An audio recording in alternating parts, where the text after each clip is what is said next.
Hello दोस्तों आज एक बड़े इंटरेस्टिंग टॉपिक की बात करेंगे। सेक्सोम्निया। सेक्सोम्निया एक तरह की डिजीज है, बीमारी है, और ये बड़ी अजीब सी बीमारी है।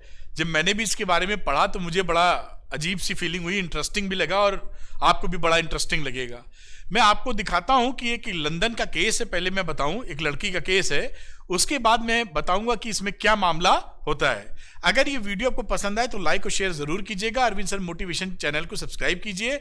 इंस्टाग्राम पे फॉलो करने के लिए लिंक डिस्क्रिप्शन में दिया है। तो जैसा आपने पढ़ा कि सेक्सोम्निया क्या है, हम लोग समझेंगे। ये वो लेडी है लंदन की जिन्होंने अपने एक दोस्त पर सेक्स यानी रेप का केस किया था। क्या थी घटना वो समझ लेते हैं।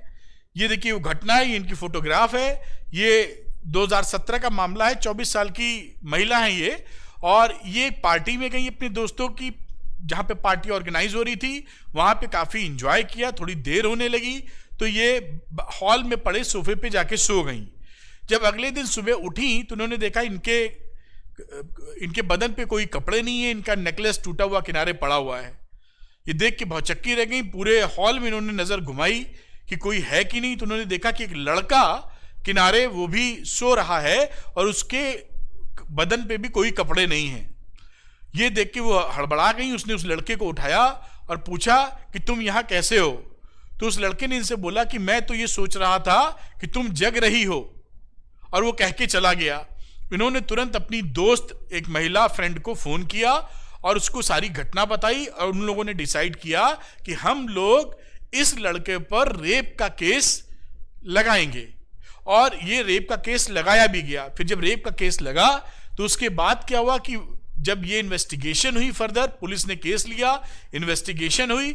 इन्वेस्टिगेशन के बाद इनको सेक्सोम्निया का शिकार पाया गया और ये केस को लगभग रद्द कर दिया गया। अब सेक्सोम्निया का शिकार पाया गया या उससे पीड़ित पाई गई है, वो मामला क्या है? तो मोटे तौर पे मैं आपको बता देता हूं कि नींद में सेक्स करने की जो बीमारी है उसे बोलते हैं सेक्सोम्निया। और डिटेल में हम समझेंगे कि ये क्यों होती है, कैसे बचा जा सकता है, किन लोगों को होने के चांसेस ज्यादा हैं और इसके प्रॉस एंड कॉन्स क्या हैं। चलिए एक कदम और आगे बढ़ाते हैं। स्लीप डिसऑर्डर्स क्या है, क्योंकि स्लीप से ही रिलेटेड है। तो आपने देखा होगा कि कई बार अगर सुखद नींद आपको नहीं आती, अच्छी तरह सो नहीं पाते, कुछ परेशानियां रहती हैं, तो वो स्लीप डिसऑर्डर्स की श्रेणी में आती हैं। और स्लीप डिसऑर्डर्स में जो फेमस कुछ परेशानियां हैं, जैसे कि आपको नींद ठीक से ना आना। कई लोग सोते हैं तो अपनी टांगे हिलाते रहते हैं, तो वो एक परेशानी है। कई लोग बड़बड़ाते हैं सोते वक्त, और कई लोगों को तो नींद में चलने की बीमारी होती है कि नींद में दरवाजा खोल के निकल जाएंगे, चक्कर लगा के लौट आएंगे, कहीं ना भी लौटे।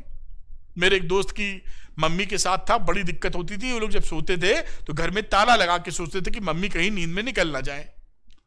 तो ये एक ऐसी परेशानियां हैं कि जो पीड़ित इससे जूझ रहा होता है वही ये जानता है कि किस हालत में है, क्योंकि उसको कुछ याद तो रहता नहीं। अब इसी स्लीप डिसऑर्डर्स में सेक्सोनिया बीमारी है। जैसे कि मैंने सेक्सोम्निया के बारे में बताया कि ये एक ऐसी बीमारी है जो आदमी नींद में सेक्स करने की कोशिश करता है।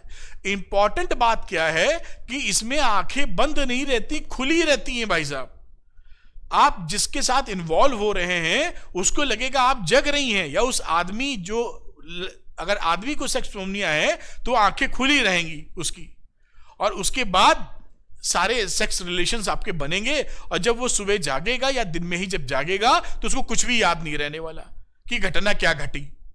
तो ये बड़ी ही एक अजीब सी बीमारी है, डेंजरस भी है कि आपको पता ही नहीं चले और इसके जो रिजल्ट है वो आपके फेवर में ना जाएं।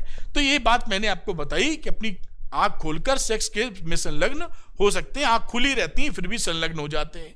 अब इस बीमारी का खतरा किन लोगों को ज्यादा होता है, इसमें एक स्टडी की गई और उसमें यह पाया गया कि एक सेक्सोनिया 49 मरीजों में मिला, जो कि किंग साउथ यूनिवर्सिटी में किया गया था रिपोर्ट, जिसमें 75% पुरुष थे।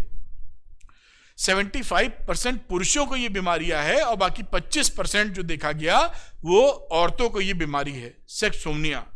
अब ये किन लोगों को ज्यादा हो सकती है या क्या इसके कारण हो सकते हैं?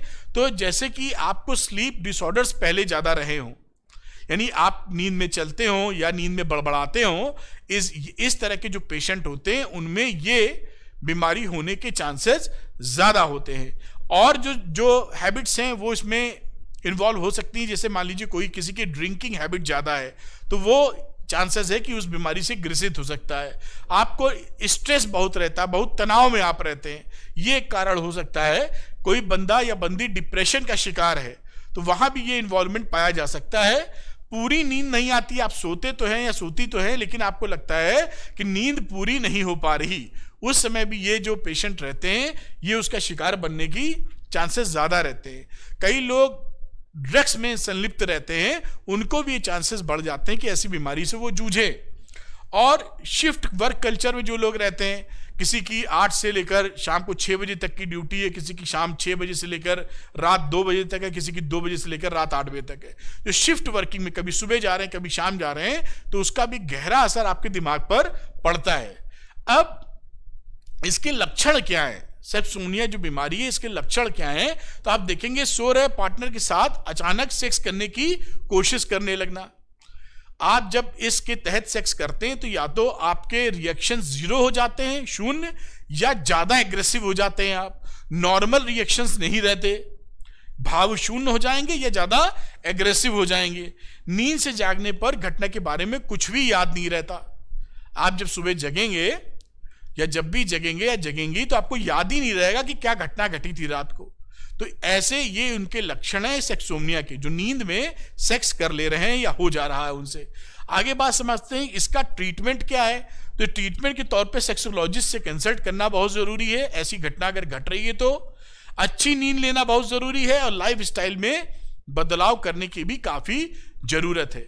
अच्छा, यहां पर एक फेमिनिस्ट जो वर्कर्स हैं उनका भी एक बड़ा पॉइंट ऑफ व्यू में निकल के आया था कि भाई अगर हम रूल का बेनिफिट लें तो कई विदेशों में ऐसा भी होने के चांसेस बने रहते हैं, कोई मेल मेंबर जानबूझ के सेक्स में इन्वॉल्व हो जाए और वो ऐसा प्रिटेंड करे कि वो सेक्सोनिया की बीमारी से ग्रसित है, तो भाई उसको तो अगर ये प्रूफ कर ले जाएगा तो उसको सजा नहीं होगी फिर, कि कह देंगे ये पीड़ित है, भाई होशो हवाशी में नहीं है, एक बीमारी से ग्रसित है, तो इसने जो ये कांड किया है वो कांड में इसको सजा नहीं होगी।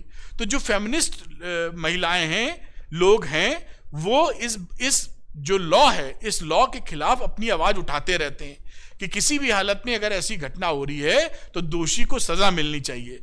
लेकिन इस पे अभी कोई कार्रवाई फर्दर आगे नहीं बढ़ी है, क्योंकि जो मेडिकल जांचें होती हैं उसी में ये प्रूव हो पाएगा कि ये बंदा या बंदी सेक्सोनिया से ग्रसित है कि नहीं। डॉक्टर ही ये बता पाएंगे प्रॉपर एग्जामिनेशन के बाद कि ऐसी डिजीज इनको पहले से रही है कि नहीं। किसी के कह देने भर से तो हो नहीं जाता कुछ। तो यहां पर ये जो पॉइंट ऑफ व्यू था मैंने कहा वो भी लगा दूं कि किसी भी लॉ का अच्छा और बुरा, उसके मतलब दुष्परिणाम भी सामने आते हैं, लोग गलत यूज करते हैं। तो इसका भी एक, जैसे कि किसी को सेक्सोनिया है और वो मेल को है, किसी में इन्वॉल्व हो गया, वो जबरदस्ती समझ लीजिए या नींद में ही इन्वॉल्व हो गया और उसके बाद कहते कि भाई मैं तो बीमारी से ग्रसित हूं, मुझे मालूम नहीं था, तो ये इससे बच ना सके। तो मैंने कहा ये एक इंपॉर्टेंट, एक अच्छा वीडियो, इंटरेस्टिंग टॉपिक है जिसके बारे में आपको भी इंफॉर्मेशन मिलनी चाहिए। मुझे उम्मीद है कि वीडियो आपके काम का रहा होगा। वीडियो पसंद आया हो तो लाइक और शेयर कीजिएगा। अरविंद सर मोटिवेशन चैनल को सब्सक्राइब कीजिएगा और इंस्टाग्राम पे फॉलो करने के लिए डिस्क्रिप्शन में लिंक दिया है। Thank you very much, wish you all the best.